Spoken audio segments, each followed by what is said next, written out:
दुनिया की ज़्यादातर लड़ाई मैं सही हूं और मैं ही सही हूं से शुरू होती हैं। इजराइल और पैलेस्टाइन का कॉन्फ्लिक्ट, इसको एनलार्ज करें तो इजराइल और अरब का कॉन्फ्लिक्ट भी ऐसे ही कुछ सही की कहानी है।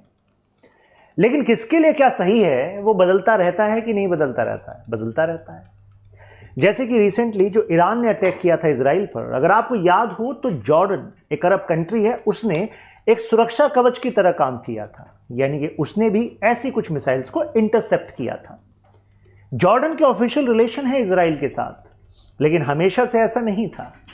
तो यानी कि जॉर्डन क्या चाहता है, इजिप्ट क्या चाहता है, सऊदी क्या चाहता है और अदर सीरिया लेबनान क्या चाहते हैं, उनके लिए क्या सही है, यह समय के हिसाब से बदलता रहा है। जानते हैं इस पूरी कहानी को।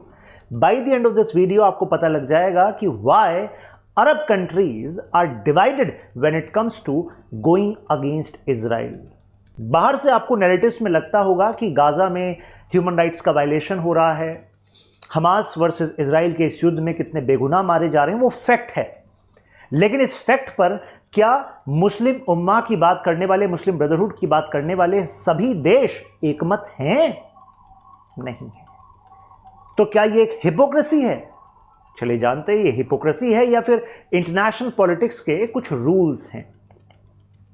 1947 से कहानी शुरू होती है जब यूनाइटेड नेशन में रेजोल्यूशन पास होता है कि इजराइल क्रिएट होगा। एक समय था, ये जो एरिया है जहां पर आज इजराइल है, यहां पर ब्रिटिश का राज होता था, ब्रिटिश कंट्रोल कर रहे थे इस एरिया को, और उससे ऊपर ये पूरा फ्रांस और ब्रिटिश के कंट्रोल में था। तो अब यहां पर एक जेविश स्टेट बनने वाली है। ये 1947 की बात हो रही है, लेकिन इसके बारे में तो फर्स्ट वर्ल्ड वॉर के दौरान 1914 से 1918 तक चला था, और 1917 का मुझे लगता है कि कुछ लोगों को शायद याद आ रहा होगा बेल्फर डिक्लेरेशन, जिसमें कि ब्रिटेन खुद वादा कर रहा था कि वो जब यहां से जाएगा तो ज्यूज के लिए एक जगह बनाकर जाएगा। उस समय पर यह आइडिया नहीं था कि दो स्टेट बनेंगी। आइडिया कुछ ऐसा था कि ठीक है, ज्यूज को इस एरिया से कभी निकाला गया था, फिर ज्यूज का दुनिया भर में, यूरोप में परसिक्यूशन हुआ था, मारे गए थे, तो फाइनली ज्यूज का ओरिजिन जहां से है, उनके धार्मिक शास्त्र भी जो कहते हैं कि फाइनली उनके पैगंबर उनको इसी जगह पर लेकर आएंगे, तो ठीक है, यहीं पर वो अपना एक स्टेट बना लें, वहां पर एक सेफ हेवन बन जाए ज्यूज के लिए। ये एक वादा था ब्रिटेन का। उसके बाद इस वादे पर सहमति थी यूएसए की। खैर, अब ये पार्टीशन प्लान तो यहां पर हो जाता है, लेकिन अरब कंट्रीज, क्योंकि जिस लैंड पर आप ये कर रहे हो वहां पर अरब लोग रहते हैं, उनका क्या कहना था? उन्होंने तो रिजेक्ट कर दिया। उन्होंने कहा कौन इजराइल, नो इजराइल, डिक्लेयर कर दिया कि इजराइल नहीं बनेगा।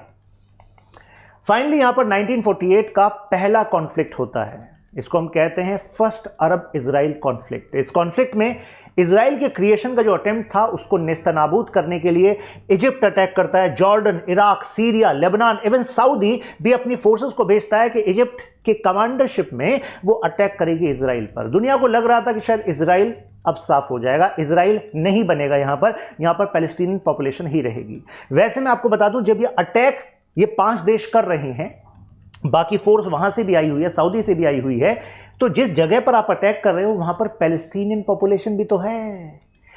ये वो वाली बात है कि देखो तुम्हारे लिए लड़ रहे हैं, लेकिन अटैक तुम पर भी होगा, जान तो गंवानी पड़ेगी भाई। देखो, क्योंकि अल्टीमेटली अगर इजराइल बन गया तो ज्यादा नुकसान होगा। इस वजह से करीब 7 लाख के आसपास जो पैलेस्टीनियन पॉपुलेशन इस एरिया में रहती थी, उस एरिया उससे ये निकलकर लेबनान, सीरिया और जॉर्डन में जाकर विस्थापित हो गई, यानी कि अपने घर बार छोड़कर वहां पर जाना पड़ा।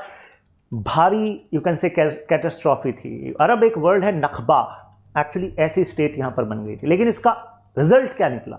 इजराइल वहीं के वहीं बना रहा। तो इजराइल के क्रिएशन 1948 के इस वॉर के रिजल्ट से सॉलिडिफाई हो गई, लेकिन इजराइल के इस बने रहने में वेस्टर्न कंट्रीज का सपोर्ट भी था। कुछ इंटरनेशनल पॉलिटिक्स के एक्सपर्ट्स कहते हैं कि यूएसए, वेस्टर्न नेशंस चाहते थे कि इजराइल एज अ नेशन वहां पर बना रहेगा तो एक टूल की तरह होगा, एक पॉलिटिकल टूल रहेगा मिडिल ईस्ट की पॉलिटिक्स को बैलेंस और ऑफ बैलेंस करने के लिए। जो रीजन आपके लिए बहुत इंपॉर्टेंट होता है, उस रीजन में आपकी जरूरत सदा तभी बने रह सकती है जब उस रीजन की प्रॉब्लम भी आपसे जुड़ी हुई हो।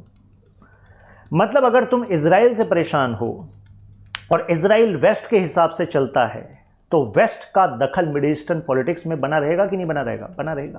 प्लस ब्रिटेन और यूएसए, इन सब देशों में जो ज्यूइश पॉपुलेशन है वो एक स्ट्रांग पॉलिटिकल और you can say economic class है। और strong political class, economic class ज़रूरी होती है डेमोक्रेसी में जीतने वाली पार्टी के लिए। जिसको जीतना है तो भाई उसको पैसा भी चाहिए, सपोर्ट भी चाहिए।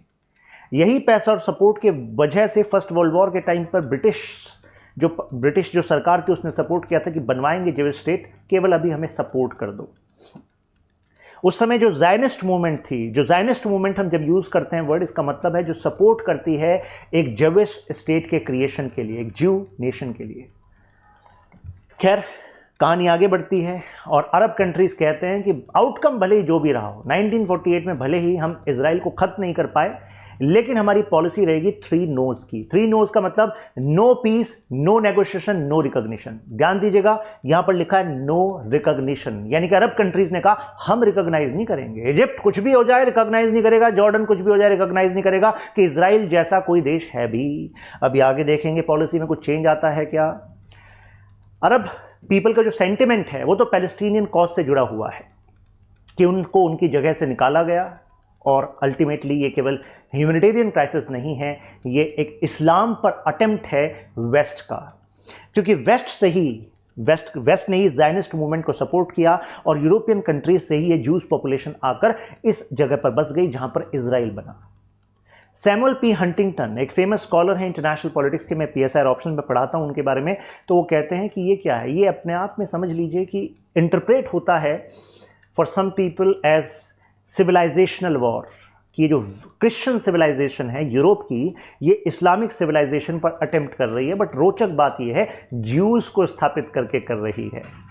खैर, अब यहां पर रिलेशन में 3 और डायनेमिक्स आते हैं। पहला, सिक्योरिटी एंड जियोपॉलिटिक्स, यानी कि कितने सारे अरब नेशंस अपने रिलेशन इजराइल के साथ केवल इस बेसिस पर नहीं डिसाइड करते अच्छा यहां पर पैलेस्टीन है, पैलेस्टीनियन के साथ गलत हो रहा है, नहीं, उनको पड़ी है अपनी खुद की सुरक्षा की भी, उनको पड़ी है अपने खुद के जियोपॉलिटिकल रिलेशंस को मैनेज करने की भी, कि कौन किसके साथ है, जिससे बनती स्ट्रेंथ है और स्ट्रेंथ से ही सर्वाइव होता है नेशन।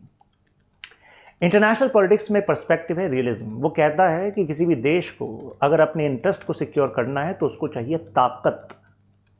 रिलीजन के बेसिस पर देशों का साथ आना ये भी ताकत ही है, लेकिन रिलीजन के बेसिस पर अगर तुम्हारे इंटरेस्ट कॉम्प्रोमाइज हो रहे हो, तुम्हारे राष्ट्र को नुकसान हो, तो you can revisit whether you should stand with Palestinians on the cause of religion और नॉट। इस बात को भी प्रूव करते हैं। देखिए सेकंड पॉइंट, यानी कि यही अरब नेशंस चाहते थे यूएसए के साथ गुड रिलेशन। ऐसा क्यों? जैसे सऊदी अरब ऑयल रिच नेशन। अब ऑयल रिच नेशन को भाई साहब बायर भी चाहिए कि नहीं चाहिए? अगर हम यूएसए के साथ रिलेशन की बात करते हैं तो सऊदी को पता है यूएसए के साथ रिलेशन का मतलब है वेस्टर्न लॉबी के साथ रिलेशन। वेस्टर्न लॉबी यानी कि यूरोपियन देश के साथ आपके रिश्ते बेहतर होंगे तो आप ऑयल को भी ट्रेड कर पाएंगे, प्लस आपकी इकोनॉमी की जो अपनी ज़रूरतें हैं, नए टेक्नोलॉजीज़ हैं, गुड्स हैं, सर्विसेज हैं, वो आप ले पाओगे उनसे। कुछ टेक्नोलॉजी को लेकर आप अपनी इकोनॉमी को भी मॉडर्नाइज कर पाओगे। तो यानी कि अगर अपनी इकोनॉमी को मॉडर्नाइज करना था, इन अरब कंट्रीज़ को अपने ऑयल को बेचना था जिससे कि पैसा इनके पास आ सके, तो इनकी अमीरी का राज भी छुपा हुआ था इन देशों के साथ संबंध में। क्योंकि मैं जिस समय की बात कर रहा हूं वो आज का समय थोड़ी ना है। अरे जो जहां पर इंडस्ट्रियलाइजेशन ज़्यादा होगा वहीं पर तो खपत ज़्यादा होगी, वहीं तो ज़्यादा बड़े कस्टमर होंगे। ये वो समय है जब ये जो Asia, Africa, south east Asia, मान लीजिए एशिया का पार्टी हो गया, तो इसमें जो इकोनॉमिक रिसर्च जो सर्ज है वो तब तक इतना नहीं आया था। तो यहाँ पर जो ये आपके इतने बड़े बायर नहीं हो सकते थे, तो बायर सबसे बड़े कौन हैं? यही हैं वेस्ट वाले। तो उस समय तो भाई साहब बायर के साथ रिलेशन तो मैनेज करने पड़ेंगे ना। उस समय पैलेस्टीनियंस देखेंगे कि यार अभी तुम कह रहे थे कि इजराइल के खिलाफ, वो इजराइल को सपोर्ट कर रहा था यूएसए, और अब तुम यूएसए के साथ रिलेशन बना रहे हो। तो उस समय पर सऊदी वुड बी सेइंग कि देखो ऐसा है कि कुछ चीज़ें, पैसा भी तो कमाना है, जब तक पैसा नहीं कमाएंगे तो पैलेस्टीनियन तुम्हें कैसे सपोर्ट करेंगे, राइट।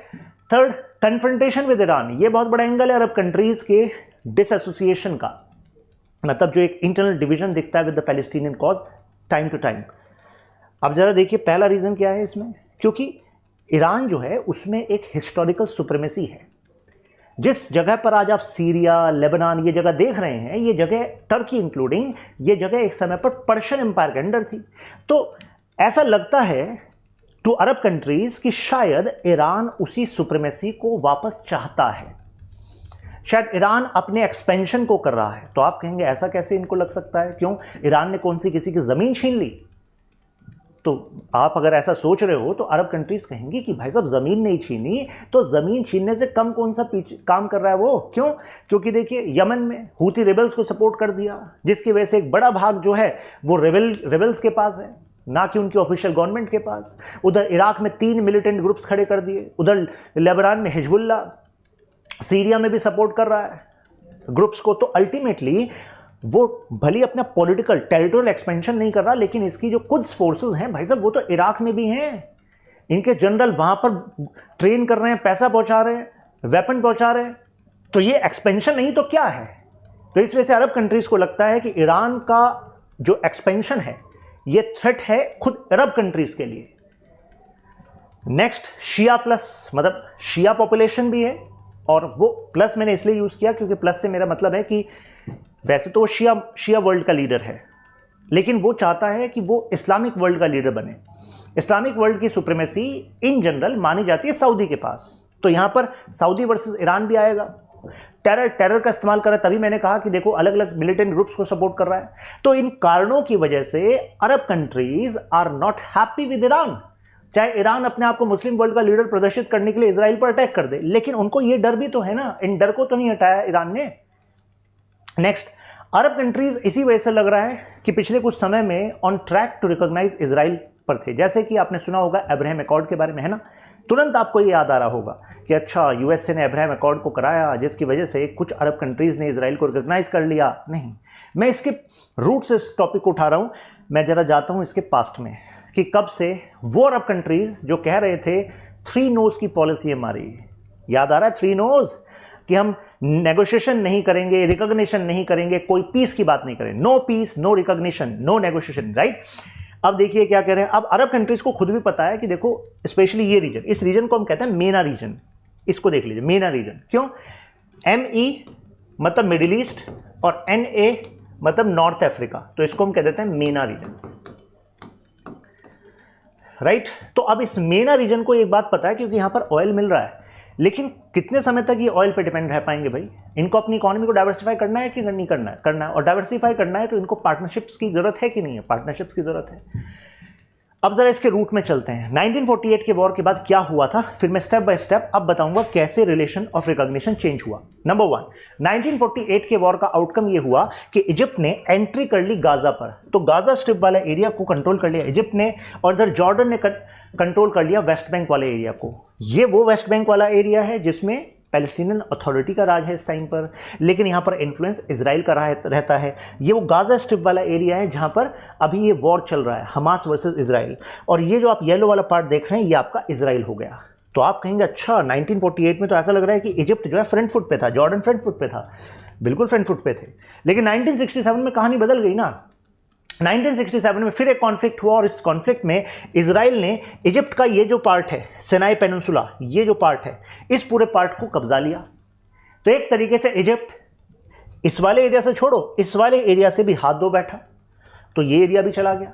प्लस ये जो जॉर्डन था, जॉर्डन को भी पीछे कर दिया। प्लस ये गोलन हाइट्स वाला जो एरिया, ये जो है, ये गोलन हाइट्स वाला एरिया, ये इन्होंने अपने कंट्रोल में ले लिया इजराइल ने। अभी जो गोलन हाइट्स वाला एरिया है, उस समय से लेकर अभी तक इस पर इन्फ्लुएंस इजराइल का ही है, कंट्रोल इजराइल का ही है, लेकिन ये डिस्प्यूटेड टेरिटरी कही जाती है। इस गोलन हाइट का भी एक ये जो ऊपर वाला पार्ट है, इसमें अभी सीरिया का कंट्रोल है, और सीरिया में भी आपको पता है सिविल वॉर जैसी स्थिति है। तो एक तो बशर अल असद की जो सरकार है, आधा एरिया तो वो कंट्रोल करती है, और आधा कुछ जो अपोजिशन वाले ग्रुप्स हैं, मिलिटेंट ग्रुप्स, वो कंट्रोल कर रहे हैं। लेकिन मुद्दा यह है कि एक समय पर जिस एरिया पर जॉर्डन का इन्फ्लुएंस होता था, जॉर्डन और सीरिया को पुश बैक करके इस एरिया पर कंट्रोल यहां पर इजराइल ने ले लिया था। अब इजराइल ने कंट्रोल तो ले लिया सिनाई पेनिनसुला का, लेकिन समझ लीजिए कि इससे तो इजिप्ट की लाइफलाइन ले ली। कारण ये देखिए, अगर इस एरिया को आपने कंट्रोल कर लिया, इजिप्ट ने कंट्रोल कर लिया, तो जो स्वेज कैनाल है, जो बहुत बड़ा कमाई का साधन था इजिप्ट के लिए, वो तो आपने ले लिया इजिप्ट से। तो ऐसे में इजिप्ट क्या चाहेगा? इजिप्ट जाएगा यूएसए के साथ कि पीस करा दीजिए, बहुत हो गई लड़ाई। तो ऐसे में यूएसए ने कैंप डेविड एग्रीमेंट में पहले बात रखी कि देखो आपको यू हैव टू पे द प्राइस। तो इजिप्ट ने कहा पैसा लगेगा क्या? यूएसए ने कहा पैसा नहीं लगेगा, मुद्दा यह है कि तुम्हें अब इजराइल को ऑफिशियली रिकॉग्नाइज करना पड़ेगा। तो इजिप्ट वाज लाइक मैं ऑफिशियली रिकॉग्नाइज कर लूं, बाकायदा एम्बेसडर भेज दूं वहां पर, ऐसा कैसे मैं कर सकता हूं? ये तो मेरे अरब देशों के साथ धोखा होगा। मैं अरब लीग का पार्ट हूं और अरब लीग तो 3 नो पॉलिसी पर चलती है, no peace, no recognition, no negotiation, तो I can not do that. तो फिर सिनाई पेनिनसुला कैसे मिलेगा, सुएज कैनाल कैसे मिलेगी?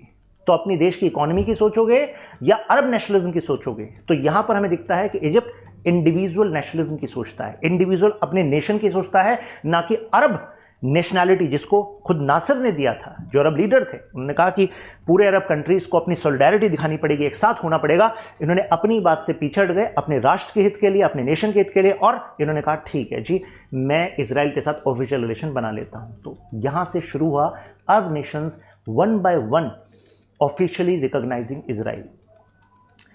और फलस्वरूप होना ही क्या था कि अरब लीग के जो नेशंस थे उन्होंने कहा बाहर करो इसे, इजिप्ट को। नाम डुबा दिया तुमने। तो नेशन पे बात आई, इकोनॉमी पे बात आई तो लड़के ले लेते बाद में। तुमने मतलब इजराइल को रिकॉग्नाइज कर लिया। खैर सालों तक ये बाहर ही रहे अरब लीग से। नेक्स्ट कंट्री जॉर्डन की बात करते हैं। अब आप कहेंगे सर 67 में जॉर्डन को भी तो पुशबैक कर दिया, जॉर्डन वाले हिस्से का। अब जॉर्डन क्या करेगा? क्या जॉर्डन ऑफिशियल रिलेशन स्टैब्लिश करेगा? जॉर्डन ने कहा कि देखो मेरा किस्सा अलग है। हमने कहा क्या किस्सा है? जॉर्डन ने कहा भाई साहब मेरे यहाँ 1 मिलियन पैलेस्टीनियन पॉपुलेशन बैठी है, 10 लाख पैलेस्टीनियन पॉपुलेशन है। अगर मैं आज की रिपोर्ट आपको बताऊं तो लगभग आधी जनता जो है जॉर्डन की वो पैलेस्टीनियन जॉर्डियन है। वो पैलेस्टीनियन रूट्स हैं उनके, और वो जॉर्डन के ऑफिशियल नागरिक बन गए हैं। बाकायदा जॉर्डन को तो आज के समय पर एक ऑफिशियल पॉलिसी लानी पड़ी कि यहां पर जो पैलेस्टीनियन पॉपुलेशन रहती है वो अपनी पैलेस्टीनियन नेशनैलिटी की डिमांड नहीं करेगी, कि वो कहने लगे कि नहीं यहां पर पैलेस्टीनियन नेशन बनाएंगे, उसकी नहीं। You have to commit to Jordan nationality. उस समय पर जॉर्डन ने कहा कि देखो मेरे साथ 2 प्रॉब्लम है। पहला, लगभग 10 लाख तो पॉपुलेशन बैठी है। दूसरा, पीएलओ जो पैलेस्टीनियन लिबरेशन ऑर्गेनाइजेशन है, जो इजराइल के खिलाफ लड़ रही थी, वो जैसे उसको, जो अभी वेस्ट बैंक वाला एरिया है, जो पैलेस्टीनियंस जहां पर रहते हैं, जैसे इजराइल ने अपने मिलिट्री फोर्स का इस्तेमाल करके उनको पुशबैक करा तो वो जॉर्डन में आकर बैठ गए, और वो जॉर्डन से ही इजराइल पर अटैक कर रहे थे। तो जॉर्डन वाज लाइक कि भाई साहब ये मुझे तो बेस बनाया हुआ, मैं कैसे करूं? दूसरा, फिर यहां पर जब काउंटर अटैक होते रहे इजराइल की तरफ से भी, फाइनली पैलेस्टीन लिबरेशन ऑर्गेनाइजेशन को यहां से अपना एरिया खाली करना पड़ा, लेबनान की तरफ जाना पड़ा। फिर लेबनान से अटैक चल रहे थे, फिर फाइनली लेबनान से भी न्यूट्रलाइज हुआ पीएलओ, और फाइनली ये जो यूएसए का मीडिएशन था, इसके बाद फाइनली यासिर अराफात जो पीएलओ के लीडर थे, उन्होंने शांति का रास्ता अपनाया। उन्होंने कहा ठीक है, मीडिएशन डायलॉग से अब हम बीच का रास्ता निकालेंगे। तो फिर जॉर्डन ने कहा ठीक है भाई, अब तो पीएलओ ने ही अगर शांति के रास्ते की बात कर ली है तो मेरी ही क्या दुश्मनी है इजराइल से। तो यूएसए ने कहा फिर जॉर्डन अब तो इजराइल के साथ रिलेशन अच्छे हो गए ना। जॉर्डन ने कहा नहीं, मुझे चाहिए 2 चीज़ें, पैसा और पानी। तो आप कहेंगे पैसा और पानी मतलब? पैसा मीन्स ट्रेड। तो जॉर्डन वांटेड ट्रेड, तो इजराइल ने कहा ट्रेड, टेक्नोलॉजी का ट्रेड होगा, गुड्स सर्विसेज का ट्रेड होगा। अरे हम दोनों बॉर्डर नेशंस हैं तो ठीक है, हम आपस में ट्रेड करेंगे। यूएसए ने कहा इनको फेवरेबल अपॉर्चुनिटीज दो ट्रेड की। इजराइल क्यों? क्योंकि समझ लो कि इतना बड़ा बॉर्डर तुम्हारे साथ जॉर्डन का ही है। अगर एक बॉर्डर पे तुम्हारे रिलेशंस अच्छे हो गए तो समझ लो तुमने अपनी सिक्योरिटी डिलेमा को मिनिमाइज कर लिया प्रेजेंट कंटेक्स्ट में। भाई बॉर्डर पर शांति हो गई तो तुम एक तरीके से स्टेबिलिटी अचीव कर ली ना। उस स्टेबिलिटी का क्या प्राइस है? दे दो पैसा और पानी। पानी क्यों? क्योंकि जॉर्डन को एक्सेस चाहिए था, क्योंकि इजराइल ने डीसैलिनेशन टेक्नोलॉजी में बहुत अच्छा काम किया, जिसमें कि सी जो ये मेडिटेरियन वाला पार्ट आप देख रहे हैं, ईस्टर्न मेडिटेरियन, कन्वर्ट करके ड्रिंकिंग वाटर में कन्वर्ट करता है, तो ड्रिंकिंग वाटर जॉर्डन को सप्लाई हो, तो इजराइल ने शुरू कर दिया। तो इस तरीके से दूसरा अरब नेशन इजिप्ट के बाद जॉर्डन ने भी ऑफिशियली रिकॉग्नाइज कर लिया इजराइल को। यूएई, बहराइन, इनको अब्राहम रिकॉर्ड के थ्रू यूएसए लेकर आ गया कि चलो अब तुम इनके साथ रिलेशंस को बेटर कर लो, तुम्हारा इकोनॉमिक अपलिफ्टमेंट भी होगा इजराइल, और हम इस रीजन को zone of peace, zone of economic development बनाना चाह रहे हैं। फिर मोरक्को, सूडान को भी साथ में ले आए। तो एक तरीके से एक एक करके आप यहाँ देखिए इस मैप के थ्रू, यहाँ पर एक मैप मैंने शो किया था, ये रहा, देखिए Morocco, Sudan, Egypt, Jordan, Bahrain, UAE, ये वो देश हैं जिन देशों ने ऑफिशियल रिलेशंस बना लिए इजराइल के साथ, राइट। अब और डायनेमिक्स देखिए क्या चल रहा है। These nations wanted on hindsight that they want USA to be their ally. कारण हमें पता है वर्ल्ड वॉर 2 के ऑर्डर के बाद से, और स्पेशली 1991 जब से कोल्ड वॉर एंड हो गया, यूएसआर डिसइंटीग्रेट हो गया, उसके बाद से यूएसए को ही सुपर पावर रिकॉग्नाइज किया जाता था। तो everyone wants to be friends with power, क्योंकि strong friends make you feel secure कि भाई कुछ भी अगर प्रॉब्लम आई तो आपके स्ट्रॉन्ग फ्रेंड्स आर देयर। और स्ट्रॉन्ग फ्रेंड्स इंटरनेशनल पॉलिटिक्स में कैसे बनते हैं? जब आपके इंटरेस्ट कन्वर्ज होते हैं। यूएसए का भी इंटरेस्ट आपको अच्छा दोस्त बनाने में हो, जो यूएसए का है, प्लस आपका भी हो, राइट। अभी मैं आगे बढ़ता हूं इसमें, बता दूं आपको पीडीएफ यहां मिल जाएगी, Shashank Tyagi for you Telegram group पर। Now coming back to our topic. अब देखिए सऊदी, फिर सऊदी से पूछा कि भाई देखो इजिप्ट साथ आ गया, जॉर्डन साथ आ गया, बाकी नेशंस भी आ ही गए, अब्राहम अकॉर्ड में भी आपको बताया, सऊदी आप क्या लोगे? सऊदी ने कहा कि देखो तुम मुझे ऐसे खरीद नहीं सकते। यूएसए ने कहा कि लेकिन सऊदी कुछ तो चाहता होगा, कब तक ऑयल बेचता रहेगा? 2045 तक? उसके बाद क्या? तो सऊदी ने कहा एक्चुअली मुझे चाहिए 3 चीज़ें। पहला, मुझे चाहिए एक बाइंडिंग डिफेंस एग्रीमेंट यूएसए के साथ कि यूएसए सिक्योरिटी का जिम्मा लेगा सऊदी का। अब आप कहोगे सर सऊदी को किसकी ज़रूरत पड़ गई, मतलब क्यों ज़रूरत पड़ रही है? अरे सऊदी के साउथ में है यमन, और यमन में बैठे हैं हूथी रेबल्स जो अटैक करते रहते हैं सऊदी पर। सऊदी की फेमस कंपनी अरामको आपने सुना होगा, अटैक कर दिया था हूथी रेबल्स ने।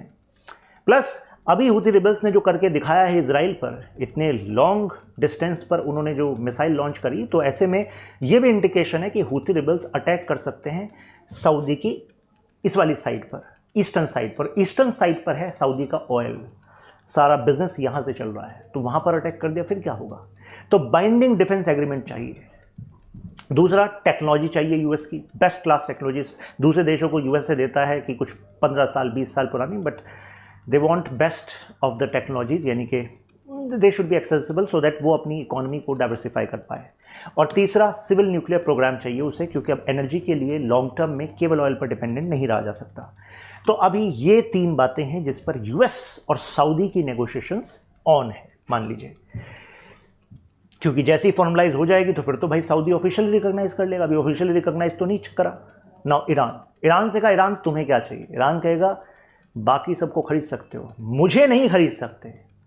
यूएसए वुड बी लाइक यार बता तो दो। ईरान कहेगा यार हमारा तो पूरा मुद्दा इस बेसिस पर है कि हम इजराइल के अगेंस्ट है, तुम्हारे अगेंस्ट है।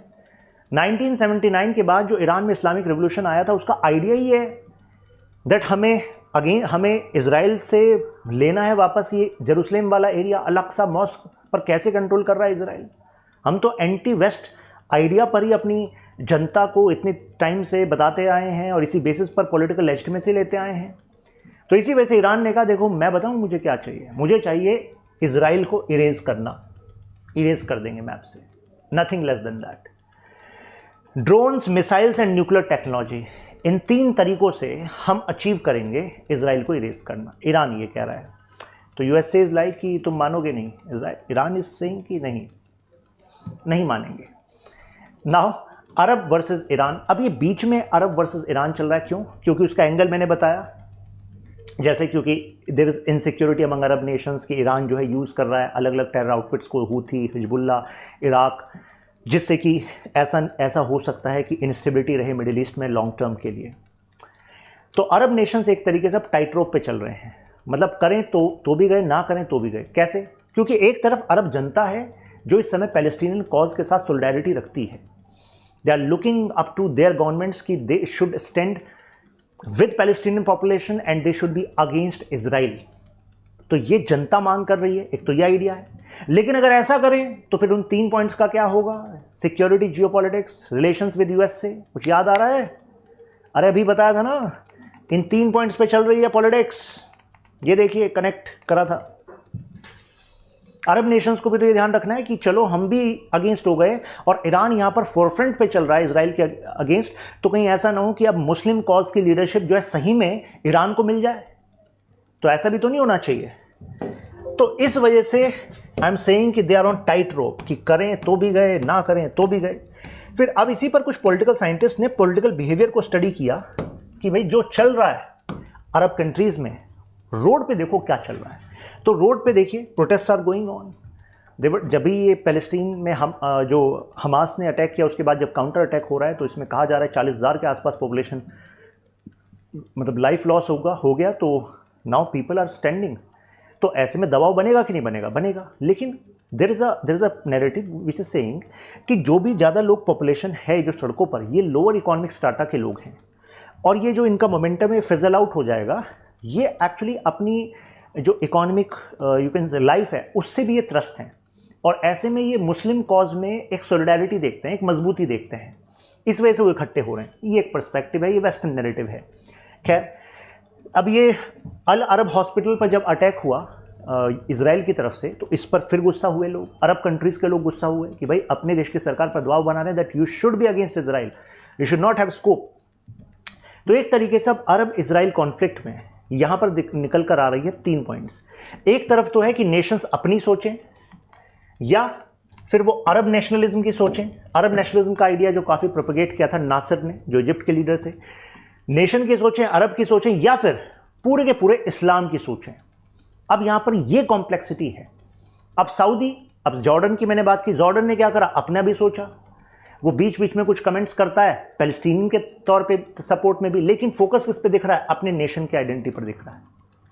कुछ नेशंस ऐसे हैं वो अरब नेशनलिटी की बात करते हैं, जैसे कुछ ग्रुप्स, जैसे इराक के कुछ ग्रुप्स, लेबनान के कुछ ग्रुप्स, सीरिया के कुछ ग्रुप, वो कहते हैं अरब कॉज को इकट्ठा करना है, अरब कॉज पे हमें रहना है।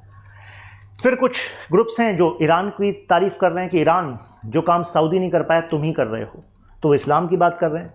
तो this is the kind of complexity which is going on. तो यहाँ पर रिसेंटली अब देखिए कि सऊदी में क्या चल रहा है। सऊदी एक टाइम पर अपनी जो मुस्लिम हेरिटेज है उसके बेसिस पर अपनी नेशनलिटी को यू कैन से प्रोजेक्ट करता था, लेकिन पिछले कुछ समय में जब से ये MBS आए हैं, तो ये पावर, अथॉरिटी, जो सिंबलिज्म है सऊदी का, वो बियॉन्ड रिलीजन भी जा रहा है, लेकिन फोकस ये नेशनल इंटरेस्ट पर कर रहा है। जैसे कि एक वीडियो मैंने बनाई थी कि ऐसा लग रहा है कि सऊदी जो है लिबरल होता जा रहा है, वो आगे की अपनी इकोनॉमिक चैलेंजेस को देखते हुए लिबरल होता जा रहा है। तो यानी कि यहाँ पर नेशनल इंटरेस्ट भी दिख रहा है सऊदी में। जॉर्डन यहाँ पर केयरफुल चल रहा है। जॉर्डन ने कहा पैलेस्टीनियन पॉपुलेशन हमारी लगभग आधी की आबादी है, तो लेकिन तुम पैलेस्टीनियन कॉज के लिए बात कर सकते हो, लेकिन पैलेस्टीनियन नेशनैलिटी की बात नहीं करोगे कि यहाँ पर पैलेस्टीनियन नेशन बना दो। तुम्हारी सॉलिडारिटी, तुम्हारा कमिटमेंट केवल जॉर्डन के साथ रहेगा। गाजा और वेस्ट बैंक में डिफरेंस है, और तो डिफरेंस आप क्या ही बात करेंगे।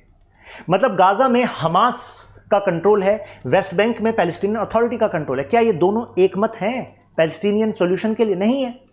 जहां पैलेस्टीनियन अथॉरिटी पीसफुल कोएग्जिस्टेंस की बात करती है, हमास इजराइल को खत्म करने की बात करती है।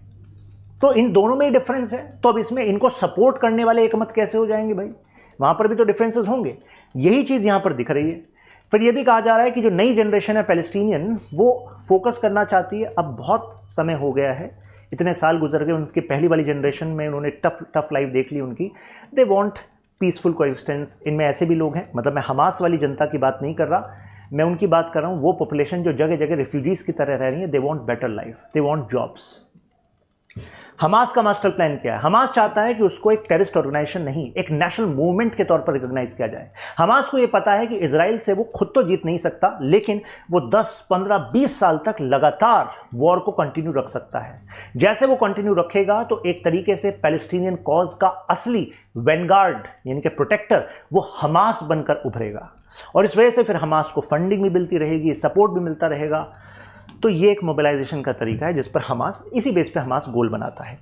खैर, अब कंक्लूजन क्या कर सकते हैं हम? कंक्लूजन ये है कि सारी कॉम्प्लेक्सिटी में अब अरब नेशंस को, पैलेस्टीन को, जो international you can say mediators हैं, जैसे US से बीच बीच में अपना रोल अदा करने की कोशिश करता है, इन सबको सोचना पड़ेगा कि human loss is the biggest loss which is happening there, right? Peace, मतलब पीस इस वजह से भी ज़रूरी है क्योंकि वहाँ पे जो प्रोस्पेरिटी है, वो प्रोस्पेरिटी एंड स्टेबिलिटी केवल उस रीजन की नहीं, वो पूरे वर्ल्ड पे कनेक्ट करेगी। एग्जांपल जैसे कि G20 में बात कही गई थी कि एक यहाँ पर एक India middle east international economic corridor बनाएंगे जो यूरोप तक कनेक्ट करेगा, लेकिन क्या वो बन पाएगा? अभी नहीं बन पाएगा due to this attack and then counter attack, this war is going on.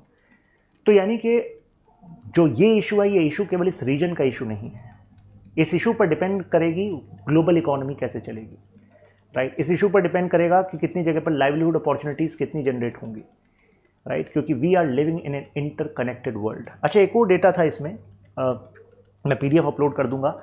तो डेटा ये कहता है कि 2022 का डेटा है कि करीब 10 लाख लोगों ने UAE और जो इजराइल है, तल अवीव जो एयरपोर्ट है उसके बीच में ट्रैवल किया। तो इंटरनेशनल पॉलिटिक्स में कम्युनिकेशन की थ्योरी है, दी है मिस्टर कैनेटकी ने। उनका कहना है कि दो देशों में कितने लोग इधर से उधर जा रहे हैं, कितना ट्रेड हो रहा है, ये इस बात का सिग्नल है कि उनके बीच में रिलेशन कितने बेटर होने का स्कोप है। तो अगर यूएई, बहराइन जैसे देशों का इजराइल के साथ ट्रेड, आना जाना ये बढ़ रहा है, तो it can be considered as a good sign, a hope that Arab nations can actually find a way with Israel and ensure that there is stability in the region. यहां पर आप मेरे साथ कनेक्ट कर सकते हैं, Shashank Tyagi for you, Instagram, Telegram. ये question है आज का, examine the relations of Arab nations with Israel and its complexity, जो मैंने इस वीडियो में पार्ट कवर किया है। How does India manage its interest in this strategic region, ये हम पढ़ते हैं PSR ऑप्शनल में, एक टॉपिक आता है जिसमें हम इंडिया और इंडिया की अप्रोच इन मिडिल ईस्ट।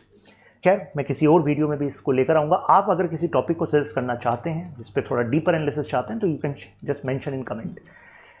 तो अगर सब कुछ है आपको क्लियर, मेंशन अल्ट्रा क्लियर, और आपके independent opinions are welcome in comments, I go through each comment. फिर मिलते हैं आपसे, ख्याल रखिए, जय हिंद।